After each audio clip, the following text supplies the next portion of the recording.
With Doubtnut, get instant video solutions to all your maths, physics, chemistry, and biology doubts. Just click the image of the question, crop the question, and get instant video solution. Download Doubtnut app today. Hello everyone. If we talk about this question, this given question is there are two main types of backup generator, viz AC generator and DC generator. An AC generator creates alternating current that periodically reverses direction, but in a DC generator, a direct current flows in one direction. AC generators are commonly used to power smaller electrical appliances. They are cost effective and require lower maintenance.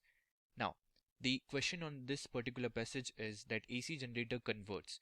So as we know, that AC generator converts mechanical energy into electrical energy.